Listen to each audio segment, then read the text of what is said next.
Vivacité, ma radio complicité.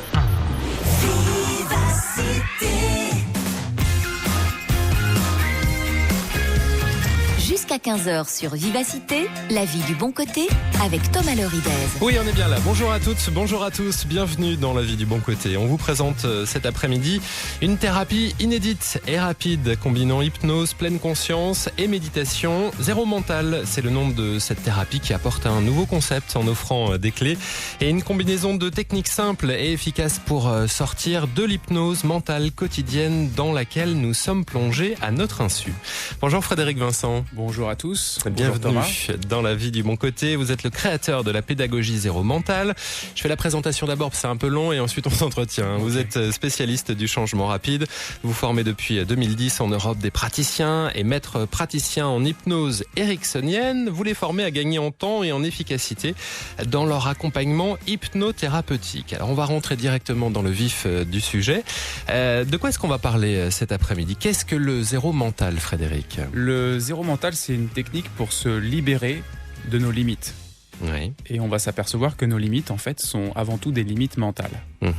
Donc du coup, le zéro mental, c'est au final une pédagogie qui rassemble tout un tas de techniques et elle est subdivisée en fait en 3 parties. La première partie, c'est le mental switch, qui correspond à une façon de reprogrammer sa pensée, d'utiliser son imaginaire, de mieux connaître le mental, pour réhypnotiser le mental dans une direction bien meilleure.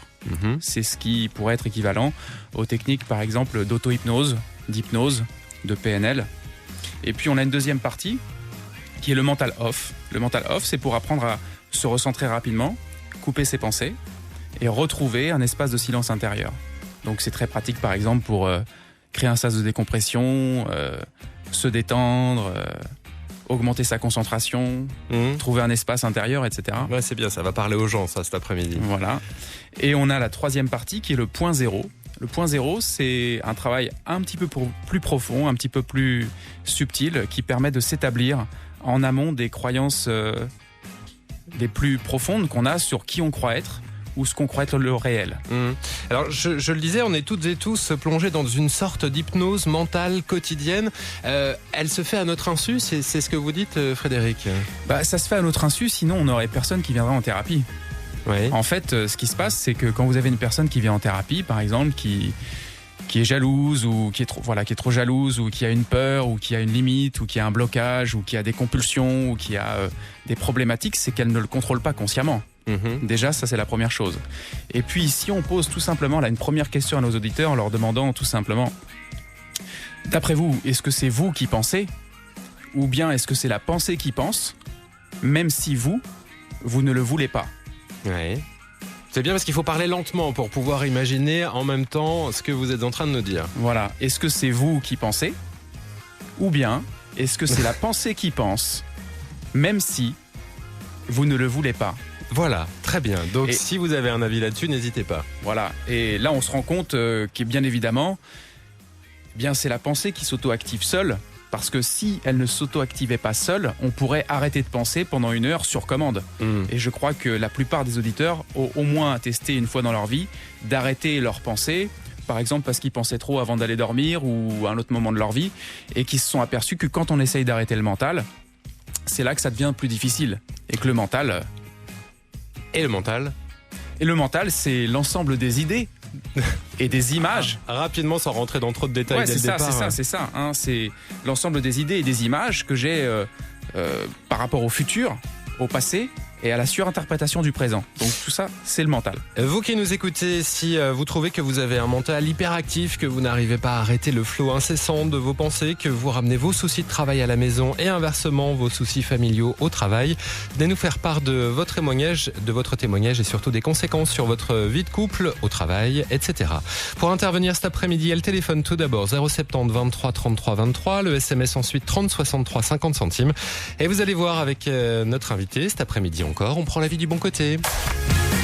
La vie du bon côté jusque 15h avec notre invité Frédéric Vincent et le livre Zéro mental, méditation mentale off, centrage, présence. Vous qui nous écoutez, si vous trouvez que vous pensez trop, que vous aimeriez diminuer de 80% vos pensées, que vous avez envie de trouver des astuces pour cela, c'est le principe de Zéro mental, le livre qui nous intéresse donc cet après-midi. Et autant le dire tout de suite, Frédéric, vous opposez tout au long du livre mental et présence. Qu'est-ce que vous appelez mental déjà ? Alors le mental, pour répéter un peu plus précisément ce que j'ai dit tout à l'heure, c'est l'ensemble des idées et des images mentales qu'on construit dans notre tête, pas toujours consciemment donc, relatives aux souvenirs du passé, à l'anticipation du futur et à la surinterprétation du présent. D'accord. Et le mental, il est à la fois conscient et très inconscient.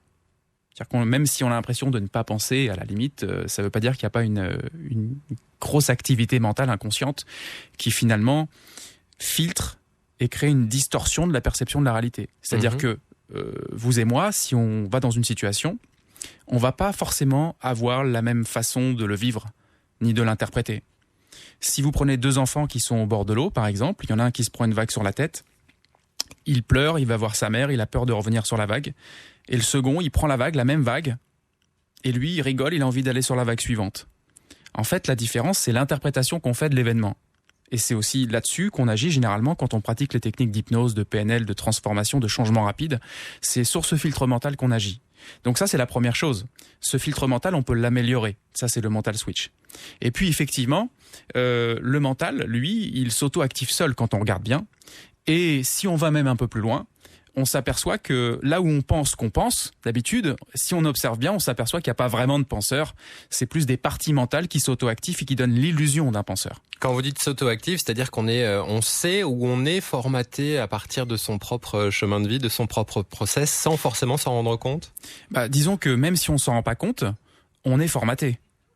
Donc du coup, on est forcément lié à... Oui, mais que ce formatage est une implication dans notre quotidien, on s'en rend pas compte, forcément. Alors, je ne sais pas si j'ai bien compris la question, mais en tout cas, c'est impliqué qu'on est complètement formaté. Notre mental, c'est finalement le fruit du passé. C'est le fruit de nos programmations du passé, de nos interprétations du passé. Et donc, du coup, effectivement, à partir de là, même si on ne comprend pas pourquoi on a ce mental-là, ou pourquoi on pense comme ça, ou pourquoi on réagit comme ça, on va quand même pouvoir agir sur le mental en vue de le transformer pour savoir comment on veut qu'il soit, par exemple. Du coup, je le disais, vous opposez mental et présence, mais je crois que quand je dis vous opposez, ça vous satisfait pas vraiment. En fait, c'est plus dans un souci pédagogique, c'est pour bien dissocier les choses. C'est vrai que si on coupe le mental, on est encore là. Il y a des personnes qui pensent que lorsqu'on coupe la pensée, il n'existe plus. Et c'est quand ils font une expérience de zéro mental, de mental off par exemple, qu'ils se rendent compte que même si je ne pense pas, je suis encore. Donc le je pense, donc je suis est dans leur esprit à un moment donné un peu obsolète. D'accord ? Et du coup, c'est pour ça qu'on donne l'impression d'opposer les deux. Mais la présence demeure toujours là, même si le mental n'est plus. Ok. Et à partir de là, la présence, c'est quelque chose d'un peu plus subtil qui nous amène vers la notion de point zéro. C'est que lorsque je m'établis ce qu'on appelle le point zéro de perception, je peux être en observation de toutes les croyances qui émergent dans mon esprit. Et si je me mets en amont de toutes les croyances qui émergent de mon esprit, je suis en amont de mon imaginaire. Et à ce moment-là, je rentre dans ce qu'on pourrait appeler le réel de ce qui est maintenant, même si on ne va pas forcément pouvoir le définir, bien entendu. Mais à ce moment-là, on rentre dans soi. La présence. Mais le soi au niveau le plus profond. Pas ce que j'imagine de moi.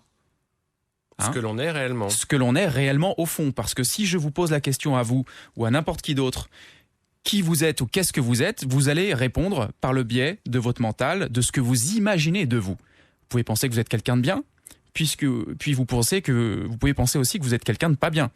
Et puis vous faites une thérapie, et puis quand vous sortez de la thérapie, vous imaginez de nouveau que vous êtes quelqu'un de bien. Donc tout ça, c'est de l'imaginaire. Ce sont des représentations, ce sont des points de vue.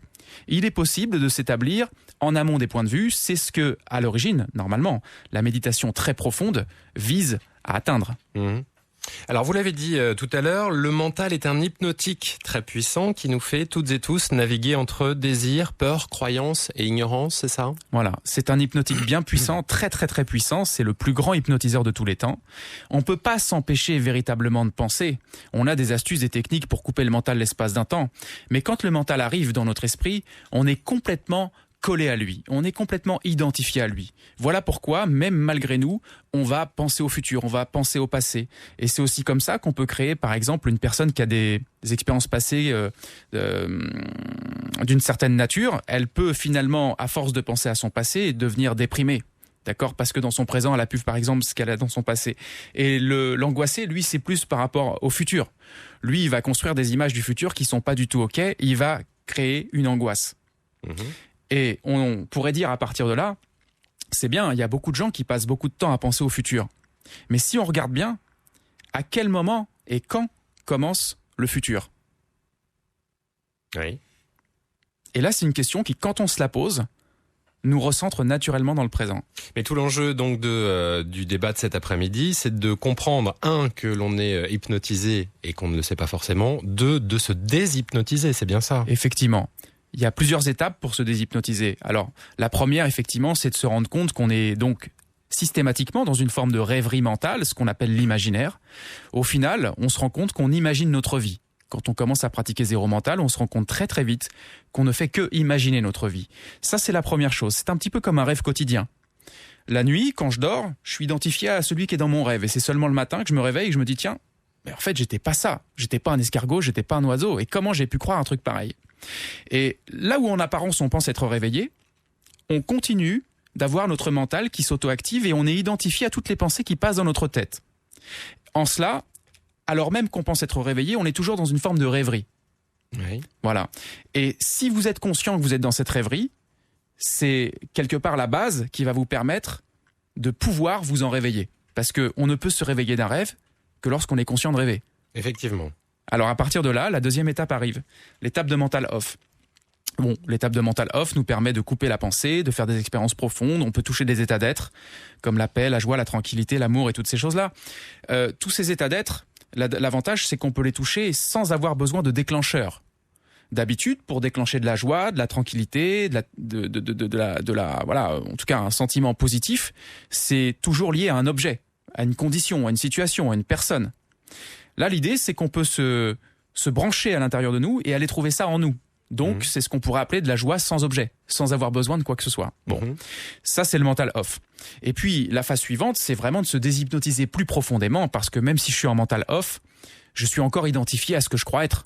C'est-à-dire, je suis encore identifié à mes schémas du mental, je suis encore identifié aux penseurs, je suis encore identifié à la sensation, je suis encore identifié à la combinaison des sensations, au corps physique, à ce que j'imagine de moi, l'interprétation de mon corps physique, etc. Et à partir de là, donc, c'est un travail qui nous permet de nous déshypnotiser complètement. Est-ce que ce début de conversation vous parle ? Est-ce que vous vous reconnaissez dans ce flot de pensées que vous n'arrivez pas forcément à maîtriser ? 070 23 33 23 si vous souhaitez arriver jusqu'à nous pour en parler avec notre invité Frédéric Vincent qui est l'auteur du livre Zéro Mental. Le SMS 3063. La vie du bon côté jusque 15h avec Frédéric Vincent que l'on reçoit pour son livre Zéro Mental aux éditions d'Angle. Méditation mentale off, centrage, présence et avec Mélissa au bout du fil qui nous rejoint. Bonjour Mélissa. Bonjour Thomas. Soyez la bienvenue. Vous suivez une thérapie depuis 1 an, c'est bien cela ? Oui, depuis même plus d'1 an maintenant. Et vous arrivez sur l'antenne car vous vous interrogez sur la question de l'hypnose. Dites-nous tout Mélissa. En fait, voilà, je suis une thérapie depuis plus de 2 ans parce que je suis hyper angoissée, je rumine tout le temps, j'ai toujours des pensées négatives, j'arrête pas d'harceler mon conjoint sur son passé alors que j'ai rien à voir là-dedans, j'envisage très mal le futur. Et je vois que malgré le traitement médicamenteux et la thérapie, voilà, j'en suis toujours au même stade, quoi. Et c'est invivable. J'aimerais trouver une solution et sortir de ce pétrin, quoi.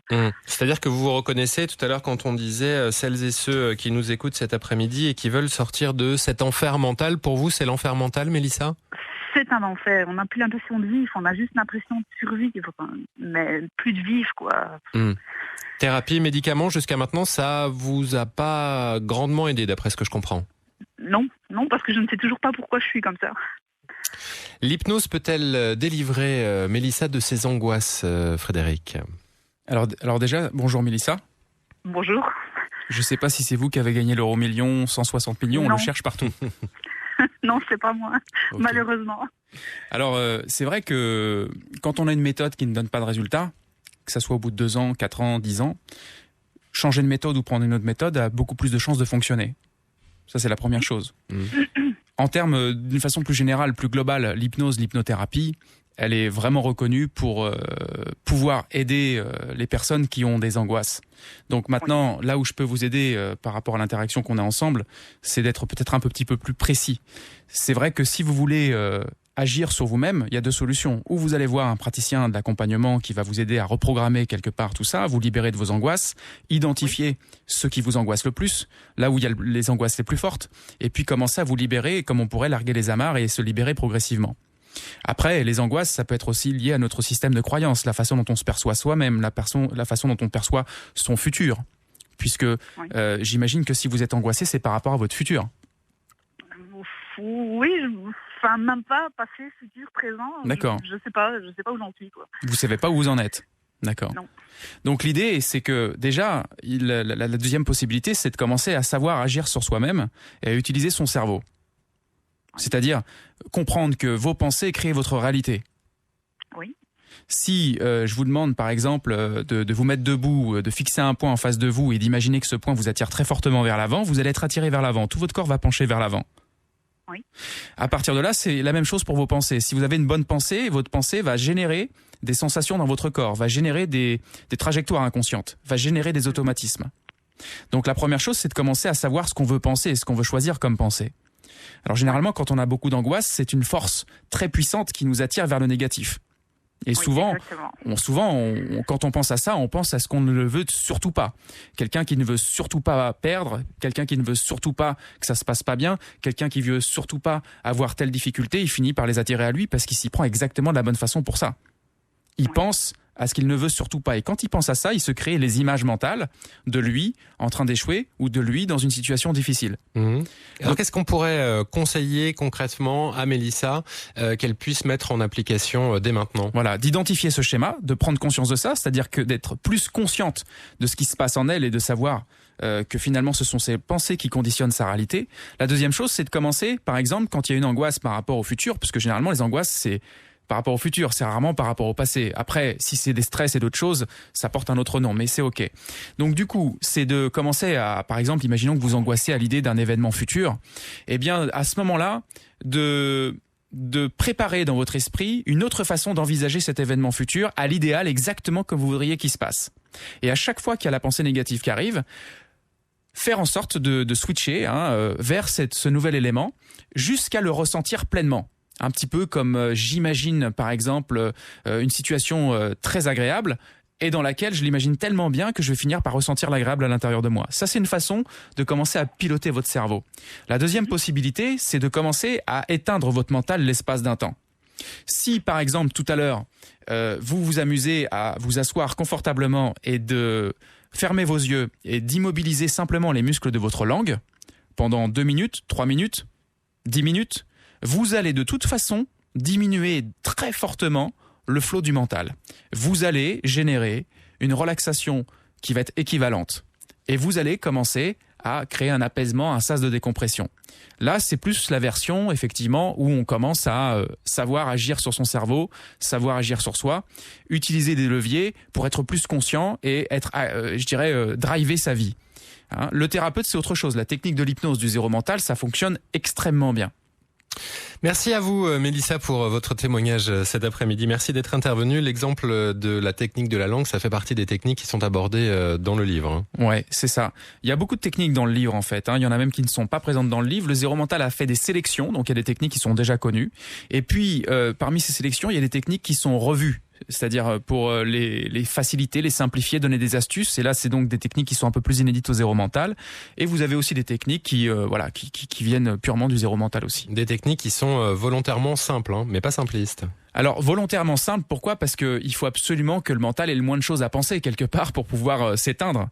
Alors pas forcément simpliste, ça dépend justement. C'est justement le but de la pédagogie, c'est que ça devienne simple pour vous. Alors j'entends bien que juste avec un livre, ça peut être pas suffisant pour certains types de profils, certains types de personnes. Mais en tout cas, on peut faire des choses assez vite et simplement. 070 23 33 23 si vous souhaitez arriver jusqu'à nous cet après-midi pour faire comme Mélissa, que l'on remercie une nouvelle fois pour nous apporter votre témoignage. Suite de la conversation après Patricia Cass. Et avec Frédéric Vincent que l'on reçoit cet après-midi, auteur du livre Zéro mental, méditation, mental off, centrage, présence, et avec Martine au bout du fil. Bienvenue Martine, bonjour à vous. Bonjour. Bonjour. bonjour Thomas, bonjour à votre invité. Vous nous avez envoyé un SMS dans lequel vous nous dites « Mon couple est en péril, mon chéri fait preuve de beaucoup d'intolérance, il s'enferme dans ses ruminations, dans ses pensées négatives », c'est ça ? Oui, tout à fait. Oui, c'est ça. Donc, ce sont des intolérances qu'il a depuis, je pense, très, très, très longtemps, de longues années. Nous nous connaissons depuis 5 ans, en couple depuis 5 ans, et moi, je ne connais pas ce genre de caractère. Donc, j'ai découvert au fur et à mesure du temps qu'il pouvait effectivement s'enfermer dans ces intolérances qui deviennent des colères. Tout simplement parce que moi, je ne les comprends pas et qu'au départ, j'ai essayé un peu de lui dire « Mais non, tu sais, cette personne, elle peut être autrement si tu la vois peut-être pas bien, etc. » Et en le contredisant, on va dire comme ça, je n'ai fait qu'augmenter son intolérance. Donc il fallait que j'apprenne à laisser venir ces intolérances, mais au bout de 5 à 6 semaines, ça devient difficile de plus en plus pour moi maintenant, c'est d'accepter ces intolérances parce que je fais le clown, je rigole, je suis quelqu'un de très positif, donc j'essaie toujours d'amener plein de choses positives autour de lui. Il n'entend pas. Quand il est dans ses ruminations, il n'entend rien. Et il a tendance à se fâcher sur d'autres personnes, à devenir intolérant sur même des gens qui me sont très proches. Et ça me fait beaucoup de mal, évidemment. Et il a fait de l'hypnose, c'est ce que vous nous dites. Hein. Exactement, avec M. Radou, qui vient régulièrement chez Daniel vous. Radou, tout à fait. Daniel Radou. Il est allé en hypnothérapie parce qu'il est tout à fait conscient de cela, et il voudrait en changer, il voudrait trouver une clé, c'est toujours ce qu'il dit, mais qu'on me donne une clé pour arrêter ce système de fonctionnement dans lequel je m'enfonce et dans lequel je vis mal. Et M. Radou, effectivement, a travaillé avec lui sur divers sujets d'intolérance, et il a réussi, mais à 100%, sur une personne en particulier, qui est un de mes beaux-fils, donc c'est quelqu'un qui me touche de très très près, et c'est nickel. Il rencontre mon beau-fils sans plus jamais avoir une pensée négative à son sujet. Franchement, c'est miraculeux d'accepter de voir ces deux hommes qui se parlent sans plus avoir un genre de rumination derrière. Il dit mais ça va pas comme j'aimerais bien. D'agressivité, de rumination. De rumination, c'est ça. Et c'est tout à fait passé. Mais par contre, pour le reste, ça n'a pas marché. Donc j'aurais voulu savoir pourquoi un sujet peut se développer et se, entre guillemets, et se libérer, comme dit M. Radou, il dit se libérer, mais c'est ça, c'est se libérer d'une pensée et pas des autres. Alors on va se tourner vers Frédéric Vincent que l'on reçoit cet après-midi. Alors déjà, la bonne nouvelle, c'est que ça a fonctionné par rapport à cette situation-là. Donc il y a toutes les chances que ça puisse fonctionner par rapport aux autres situations. C'est juste une question de niveau sur lequel agir. Peut-être que ce n'est pas lié à la même problématique de base, mais il est possible de toute façon qu'il puisse changer.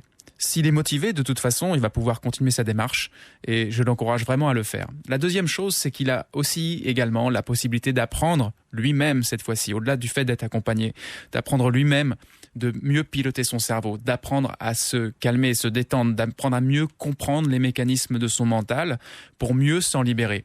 Parce qu'à ce moment-là, il va pas juste changer, il va pas juste se reprogrammer sans savoir comment il a pu faire ça d'ailleurs. Il va gagner en autonomie et il va grandir en conscience quelque part. Il va être beaucoup plus conscient de ses mécanismes inconscients.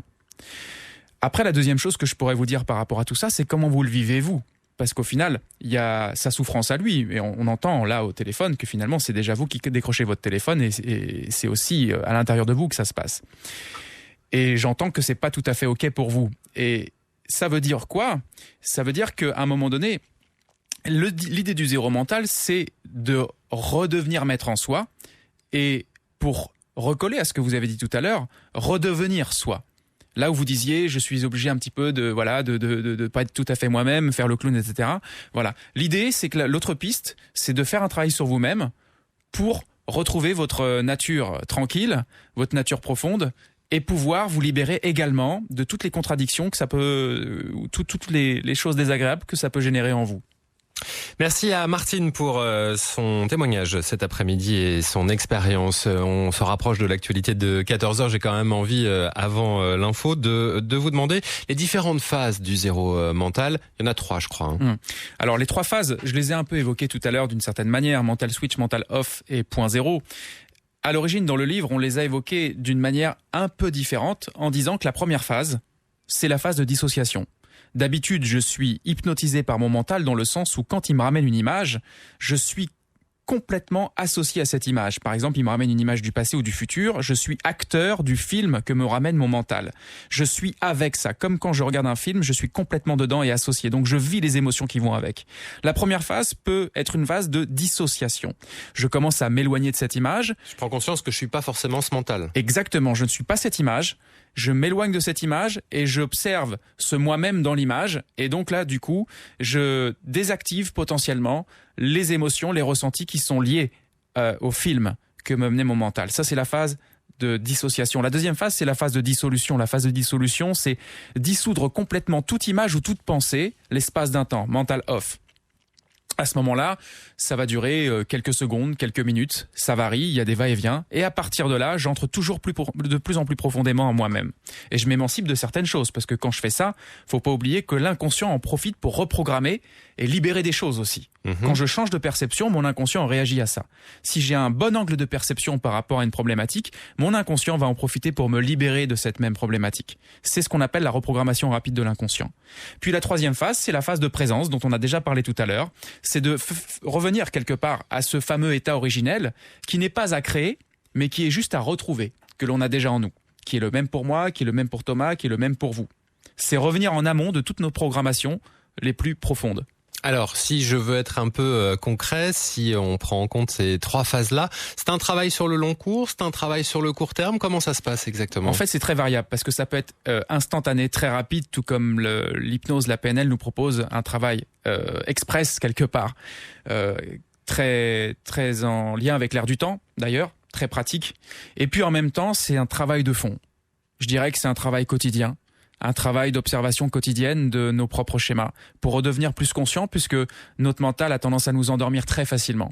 Si vous n'êtes pas attentif, vous allez repartir dans la première pensée qui va ramener la première histoire, qui va ramener la première émotion, qui va ramener le premier comportement, la première action et qui va vous emporter potentiellement dans encore une histoire et des habitudes, etc. Donc c'est un travail quotidien à la fois, ça peut être en même temps un travail express, instantané où on reprogramme vite quelque chose. Et ne pas forcément se laisser déstabiliser au départ par le fait de pas forcément réussir tous les exercices que vous proposez dans le livre, par exemple. Absolument. Si on se base que par rapport au livre, effectivement, en séminaire, c'est différent parce que si une personne a quelques difficultés sur un exercice, on va l'aider, on va la recadrer, on va l'accompagner et effectivement, elle va finir par réussir l'exercice. On parlera des séminaires ou du séminaire à Bruxelles qui aura lieu du 16 au 20 novembre tout à l'heure en fin d'émission. Mais si d'ici là, vous avez envie d'apporter votre témoignage après l'actualité de 14h, 070 23 33 23, vous pouvez le faire via le Facebook de La Vie du Bon Côté ou le SMS 3063. La Vie du Bon Côté. Avant de parler des formations Zéro Mental avec Eric Remacle qui nous rejoindra dans la conversation tout à l'heure, formation qui se déroule à la fin du mois de novembre à Bruxelles. Samira rejoint la conversation. Bonjour Samira. Oui, bonjour. Soyez la bienvenue. Vous aviez une question, je pense, à poser à Frédéric. Dites-nous tout. Je peux pas tout dire parce que c'est un peu épineux. C'est par rapport à la situation actuelle. C'est que moi, j'ai perdu mon travail en tant qu'ingénieur civil suite à un stress intense. Donc, il y avait le stress du travail et des violences conjugales. Oui. Donc, je me trouve avec un peu de séquelles et je suis même en procédure de dédommagement corporel au parquet. Et donc, ce qui se passe, c'est que moi, j'arrive pas, même avec la psychologie, c'est la perte de mon travail. M. Frédéric, il a parlé tantôt, c'est par rapport à cette volonté de ne pas échouer. Et donc, à tout ce contexte d'être isolé, de ne pas avoir de famille, de perdre son travail, de se trouver avec un enfant toute seule. Et donc, tout ça, ça me travaille tous les jours.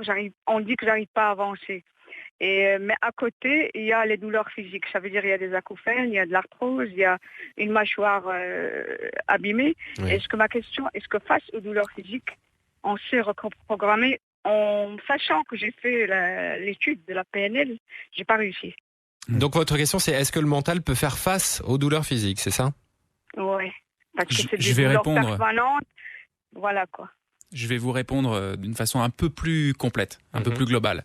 Au regard de votre situation, l'idée, c'est qu'effectivement, depuis ce qu'on se dit tout à l'heure, c'est d'imaginer sa vie telle qu'on voudrait qu'elle soit. Ça serait la partie du mental, le mental switch. Plutôt que de vous voir avec des situations futures qui sont pas OK, visualisez-vous, imaginez-vous uniquement avec intensité dans des situations qui sont positives pour vous. Et parfois, il y a des personnes qui ont des difficultés à faire ce genre d'exercice, puisque vous connaissez la PNL, donc j'imagine que vous l'avez déjà fait. Déjà, la première chose, c'est de persister. La deuxième chose, c'est qu'au-delà de persister, il y a des fois des peurs qui sont très ancrées en nous. Et ces peurs, ce sont comme des aimants. Et elles nous ramènent vers des pensées plus négatives. Là, l'idée, c'est d'aller vraiment travailler sur les fondations de tout ça. De faire un travail spécifique sur la peur. Donc évidemment, ça peut être encore une fois le fait d'être accompagné ou d'identifier les choses concrètes. Par exemple, vous avez fait de la PNL, donc vous savez sans doute que derrière toute peur, il y a une croyance, il y a une idée, il y a un point de vue, il y a une façon de réagir à l'événement. C'est une exploration intérieure. Tout ça vise à amener les gens à beaucoup plus de conscience, en fait. Donc vous pouvez faire un travail sur les peurs. Et en ce qui concerne la gestion de la douleur, c'est pareil. Alors déjà, la première chose, c'est que j'aurais tendance à vous dire immédiatement, de toute façon, la douleur, vous voyez ça avec votre médecin.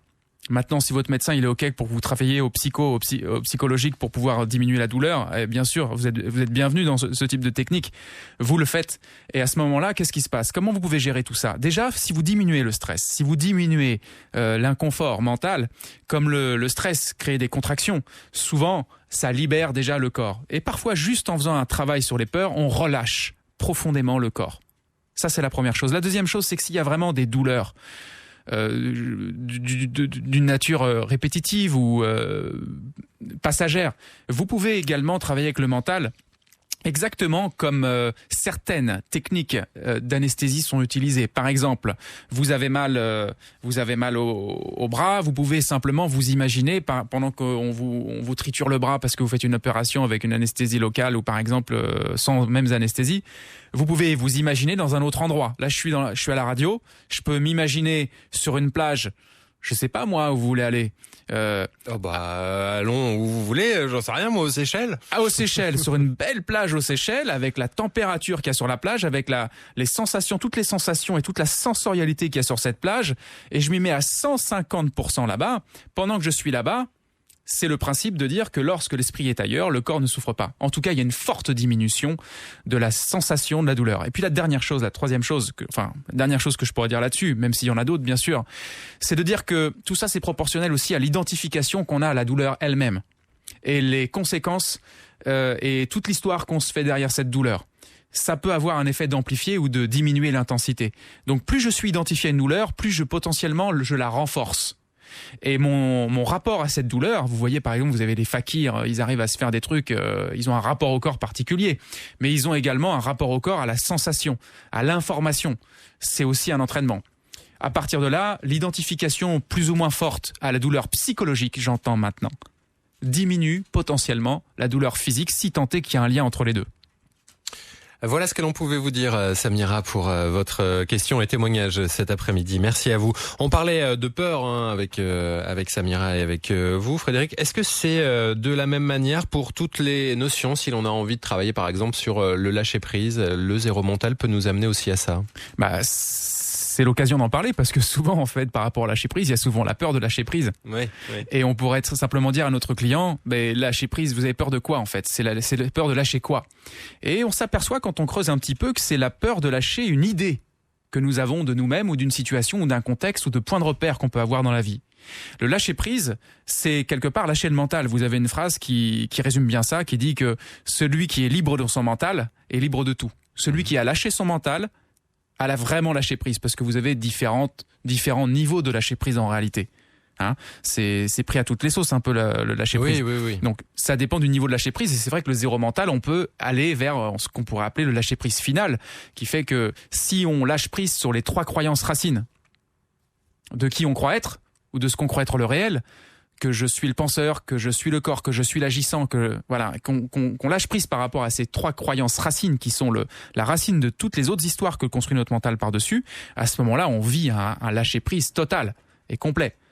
On rentre dans ce qu'on appelle la complétude, au moins l'espace d'un temps, j'entends.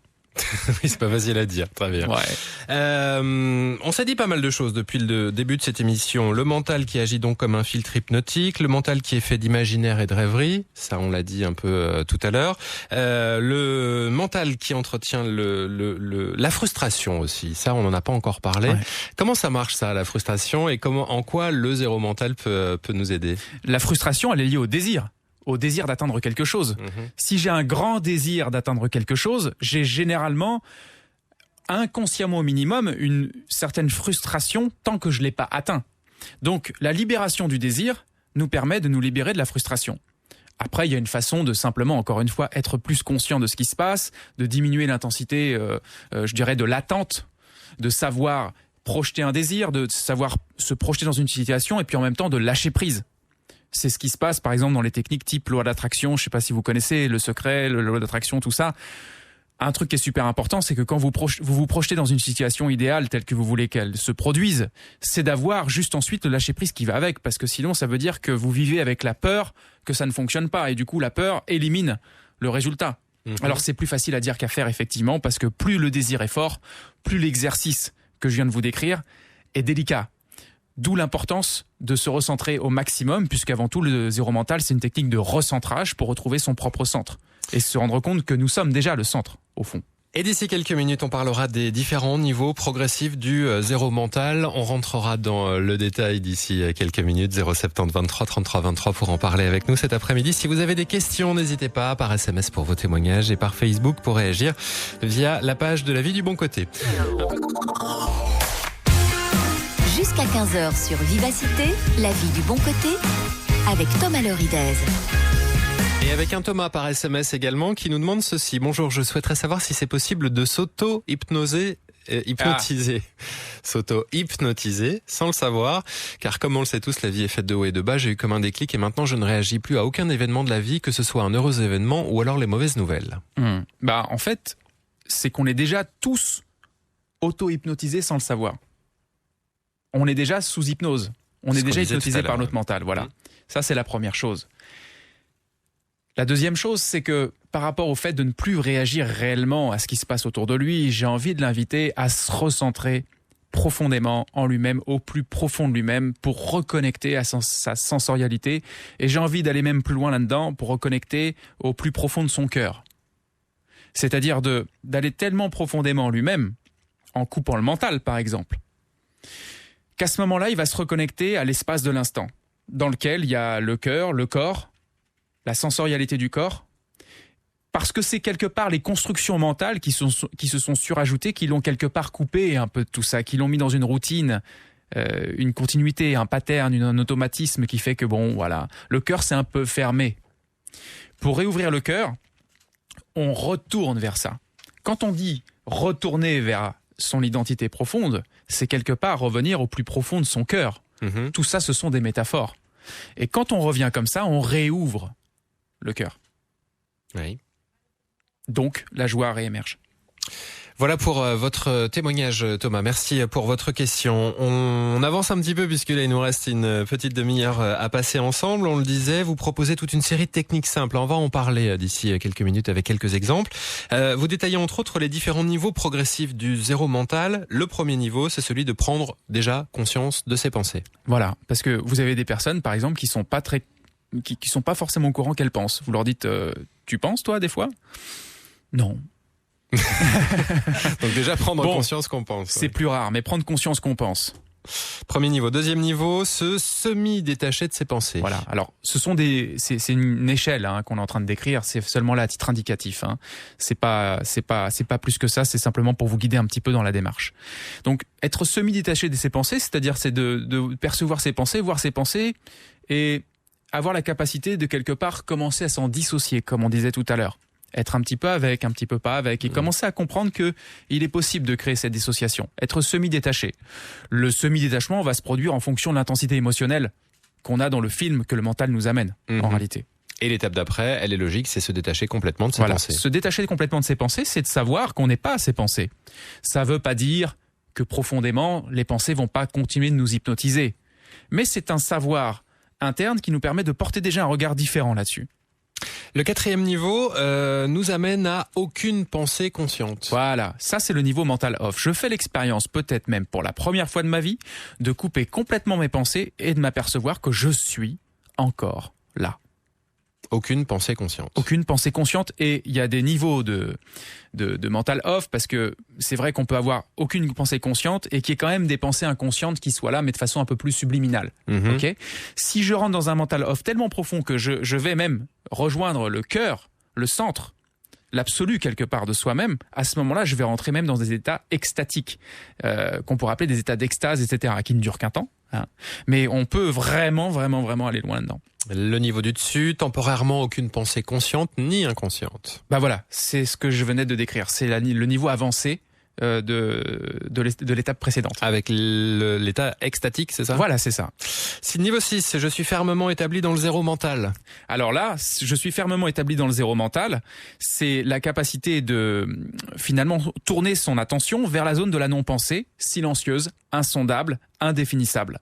Et puis la ligne d'arrivée, je suis le zéro mental. Eh ben, je suis le zéro mental, c'est à un moment donné, je me désidentifie de ce que je n'étais pas pour m'identifier cette fois-ci pleinement à la zone qui est antérieure à toute pensée, antérieure à tout concept et antérieure à toute idée de ce que j'imaginais de moi avant d'en prendre conscience. Voilà pour résumer les niveaux progressifs du zéro mental. Je le disais, vous proposez dans le livre une quarantaine de techniques et de variantes possibles qui amènent toutes à se centrer, c'est bien cela, avec différents types d'exercices. On va pas tous les passer en revue, évidemment.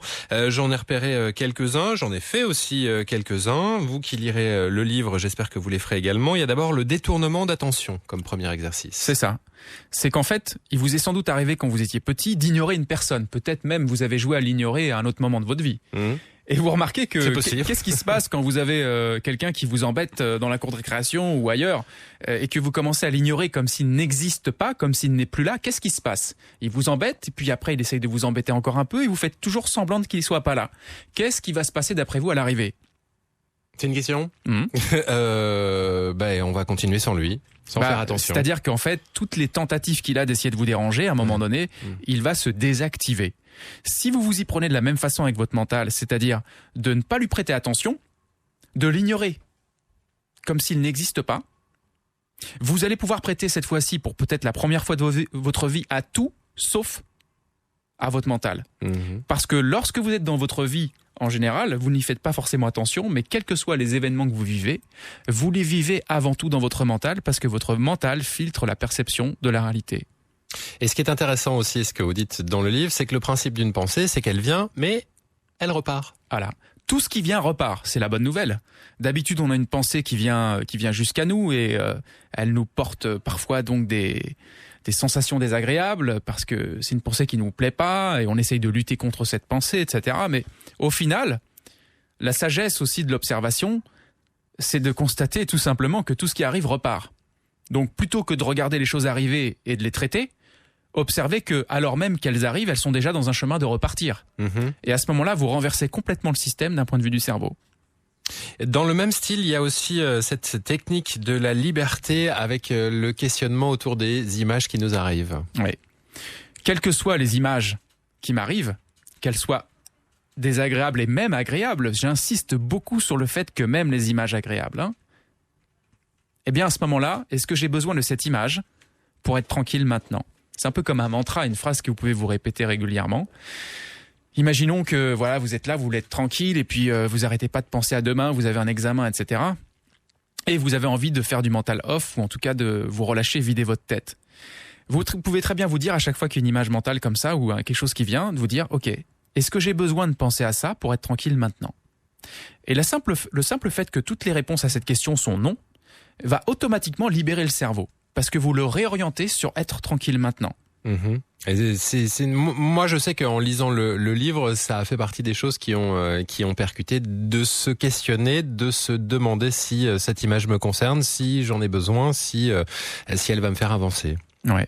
Il y a différents types de techniques. C'est vrai qu'une technique qui vous convient aujourd'hui, une autre peut vous convenir un petit peu mieux le lendemain. Ça dépend de vos états d'esprit, de là où vous partez, de comment vous abordez la technique elle-même. Puisque au final, pourquoi il y a des personnes qui réussiraient la première technique, par exemple, là où d'autres ne réussiraient pas, c'est simplement la façon de la comprendre, la façon de l'utiliser. Parce que là, on utilise des schémas tellement simples du cerveau, tellement basiques, qu'au final, on peut tous les emprunter. On parlait d'agréable et de désagréable. Il y a une technique que vous soumettez, c'est la dépolarisation. Et ouais, c'est que mon mental, lui, il y a une force contraire, mais enfin qui fait partie de la même force, c'est qu'il recherche toujours l'agréable et il fuit donc toujours le désagréable. Et un exercice qui est très intéressant à faire, on peut le décomposer en 2 niveaux, 2 parties différentes, 2 axes différents, c'est de commencer à accepter toutes les choses agréables. Alors tu vas me dire... c'est pas compliqué. C'est pas compliqué ou c'est compliqué, hein, ça dépend si je commence à vouloir.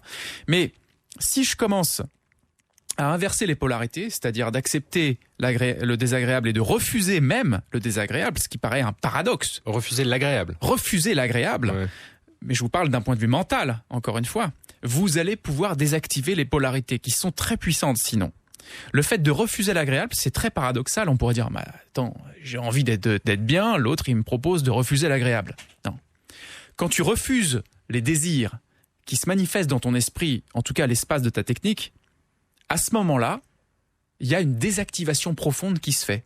Et là, on entre au-delà des polarités, de la dualité mentale, et on se centre dans quelque chose qui va au-delà même de l'agréable. Dans quelque chose de beaucoup plus permanent, de beaucoup plus profond. Et là, on touche le cœur, le soi, la complétude et des états d'être au fond qui sont beaucoup plus pleins, profonds, Oui. total. Et puis on va donner un dernier exemple. Il y en a 40 des techniques, donc on va évidemment pas toutes les compulser, mais il y a la respiration inconsciente. Ah, la respiration inconsciente, c'est que d'habitude, on fait pas trop attention à notre respiration. Notre respiration est étroitement liée à nos états d'esprit. Vous avez, quand vous avez la joie, vous respirez d'une certaine manière. Quand vous avez la peur, vous respirez d'une autre manière, etc. Et si je prête attention à ma respiration, comme c'est le cas de certaines techniques de méditation, on s'aperçoit que les personnes, à certains moments, influencent la respiration volontairement. Oui. Et c'est tout l'inverse qu'on propose ici. C'est de dire, voilà, observez votre respiration et laissez-la prendre son propre rythme. Ce qui est quelque chose d'assez inhabituel, en fait. Même s'il y a des rétentions de souffle, même s'il y a des suspensions de souffle, même si à un moment donné la respiration s'accélère, même si à un moment donné la respiration ralentit, même s'il y a l'impression à un moment donné d'être presque en apnée, la respiration connaît exactement le chemin qui vous permet de revenir vers vous-même. Donc l'idée, c'est de simplement prêter attention à la respiration en la laissant prendre son propre rythme. Ainsi, on génère une respiration inconsciente dont on peut avoir conscience également. On va marquer une nouvelle pause et puis on va parler d'ici quelques minutes de ce séminaire qui va se tenir du 16 au 20 novembre dans lequel on parlera sans doute de ces techniques que l'on aborde ensemble avec Frédéric Vincent cet après-midi. On va en parler avec Eric Remacle qui est co-organisateur des formations Zéro Mental en Belgique et on en parle dans 2 minutes. Aux côtés de Frédéric Vincent, Eric Remacle nous rejoint. Bonjour à vous Eric. Bonjour Thomas. Je rappelle que vous êtes co-organisateur des formations Zéro Mental en Belgique. On le disait, il y a une formation grand public entre les 16 et 20 novembre. Une belle manière de mettre en application tout ce qu'on se dit depuis le début de cette émission. Oui, voilà, on est très heureux de recevoir pour la première fois Frédéric Vincent en Belgique pour ce type de séminaire. C'est un séminaire, il faut le dire, ouvert à tous. Pour toutes les personnes qui souhaitent vivre une immersion au cœur d'eux-mêmes pendant 5 jours, c'est vraiment un luxe, un beau cadeau qu'on peut s'offrir au moins une fois dans sa vie. C'est un séminaire qui permet donc de se découvrir et de sortir, de se libérer du stress, de se libérer du mental qui, comme disait Frédéric Vincent, est le plus grand hypnotiseur de tous les temps. Donc c'est comment sortir de ces émotions négatives, des angoisses, des peurs, des phobies, du stress, de la tristesse, de la dépression. Donc c'est vraiment ouvert à tous avec des aspects extrêmement pratiques pendant 5 jours. Donc on a vraiment le temps en 5 jours. Il aura le temps, je pense, de couvrir toutes les techniques qui ont été évoquées il y a quelques instants. On va retrouver les 3 piliers dont on parlait, Mental Switch, Mental Off, 0.0. Voilà, tout à fait. C'est un mélange entre ces 3 piliers. Et c'est ça qui est très intéressant, c'est qu'en 5 jours, on a vraiment un aperçu global de toutes les techniques et de la pédagogie zéro mentale. Un mot là-dessus, Frédéric. On peut pratiquer, on va surtout beaucoup pratiquer. Et ce séminaire, on l'appelle aussi la washing machine. C'est-à-dire qu'on peut pas ressortir de ce séminaire comme on y est rentré. Parce qu'il y a trop d'éléments qui passent. Et évidemment, j'ajoute dans la pédagogie que j'utilise forcément les leviers de communication, de suggestion qu'on utilise dans le principe de l'hypnose. Donc même avec mes élèves, j'applique les mêmes processus pour les faire cheminer en eux sans qu'ils aient pour autant besoin de parler de leur histoire. Ce n'est pas une thérapie de groupe. C'est vraiment un endroit dans lequel on partage et puis en fonction des éléments, comme on n'est pas du tout obligé de partager le contenu d'une histoire pour pouvoir en changer sa structure, eh bien on peut agir dessus, poser des questions et moi je suis là justement pour rentrer en interaction avec vous. Ça va se passer du 16 au 20 novembre à Bruxelles. C'est où à Bruxelles exactement? Alors c'est à Woluwe, au Club Aspria. C'est un très très bel endroit qui se prête vraiment bien pour ce type de séminaire. Le deuxième séminaire, ce sera à la fin du mois de novembre. Et là, ce sera un séminaire un peu plus professionnel, on va dire, pour les thérapeutes. Voilà, là ça commence le 29 novembre jusqu'au 4 décembre, puis une deuxième partie du 10 au 15 février. C'est un séminaire en fait beaucoup plus long finalement parce que ça continue en juillet aussi. C'est un séminaire de 22 jours pour les professionnels de la thérapie, des gens qui veulent accompagner, des coachs, des thérapeutes, des gens qui pratiquent déjà l'hypnose, avec des outils très spécifiques pour accompagner un client avec efficacité, avec des raccourcis thérapeutiques, puisqu'en fait c'est rare qu'en thérapie on aborde ces sujets qu'on a abordés dans l'émission. Ça aide la personne à se déshypnotiser. Pas facile à dire. Hein. Oui, c'est vrai, de son mental, et qu'il prenne conscience qu'il se responsabilise sur le fait qu'il se met lui-même en hypnose. Donc aussi, c'est aider le patient à retrouver sa vraie nature, son moi véritable. Et donc pour apprendre aux praticiens, aux professionnels de l'accompagnement à utiliser ces techniques, il y a 22 jours de formation. Donc c'est très très dense, très très riche. Une sensibilisation importante des thérapeutes, hein, Frédéric. Tout à fait. Ça va jusqu'à 22 jours. En réalité, on peut déjà commencer par le mental switch de 12 jours qui correspond à une version épurée et accélérée de l'hypnose PNL qui est ouverte à tous. Les hypnothérapeutes ont tout à fait le droit de rentrer dans cette formation et de reprendre les fondamentaux en mode changement rapide, puisque le changement rapide est un versant du zéro mental. C'est la façon d'accompagner et d'aller vraiment droit au but dans les processus. Et puis également, après, il y a la possibilité d'aller vers le mental off et le point zéro. Là où je voulais effectivement insister, c'est que l'Institut Zéro Mental propose vraiment un travail très profond d'un point de vue non pas seulement de l'accompagnement à l'autre, mais de l'accompagnant lui-même. Travailler sur son centrage, travailler sur son assise, travailler sur son mode intuitif, travailler sur sa présence, travailler sur la présence thérapeutique et se déshypnotiser un maximum et surtout ne jamais rentrer dans l'hypnose mentale de l'autre, l'aider à restructurer son hypnose bien sûr et en même temps ne pas rentrer dans son histoire pour ne pas être hypnotisé par le client. Séminaire professionnel qui démarre à partir de quand? Du 29 novembre à Bruxelles. On a tous les détails sur le site zeromental.net, je suppose. Voilà, il y a aussi une page Facebook de l'événement et puis j'invite les gens à aller sur la chaîne YouTube également de Zéro Mental. C'est ça, la chaîne YouTube Zéro Mental sur laquelle il y a un peu plus de 100 vidéos. Et puis là, dernièrement, si vous êtes un peu plus intéressé par le point zéro, vous avez une playlist avec des vidéos qui arrivent toutes les semaines. Vous pouvez vous inscrire sur le site Zéro Mental et mettre votre mail pour recevoir les nouveautés. Ça s'appelle Antivirus. Et là, c'est vraiment, je partage avec vous ma pratique quotidienne du zéro mental par des vidéos, libres d'accès. À retrouver sur YouTube et donc le site zeromental.net. On vous mettra de toutes les manières toutes les informations sur la page Facebook de La Vie du Bon Côté. On parle santé et sport d'ici quelques secondes et la conclusion de cette émission avant 15h.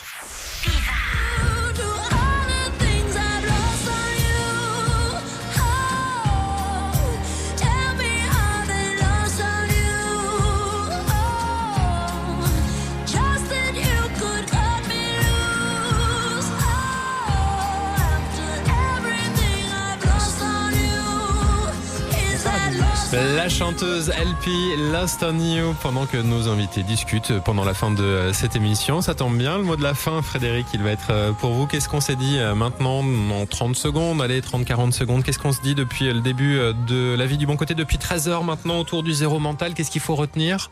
Se libérer des limites. Merci Frédéric. Se libérer des limites, retrouver ce que nous sommes au niveau le plus profond, dépasser tout ça puisque toutes ces limites, c'est ce qui obstrue notre perception, le champ des possibles et au final notre bien-être. Donc l'idée, la trajectoire, c'est vraiment de se libérer au maximum, de faire un nettoyage au fur et à mesure du temps, d'une façon instantanée, à la fois complet, complémentaire, régulier. Et je vous invite et je vous encourage vraiment à ça. Que ce soit par le zéro mental ou par autre chose. Le zéro mental que l'on retrouve en livre signé Frédéric Vincent, méditation mentale off, centrage, présence aux éditions d'Angle, avec donc le séminaire dont on vous a parlé au mois de novembre à Bruxelles, grand public, et le séminaire professionnel à la fin du mois de novembre. Tous les détails sur la page Facebook de La Vie du Bon Côté. Merci Frédéric. Merci à toi. À très bientôt. Merci Eric également.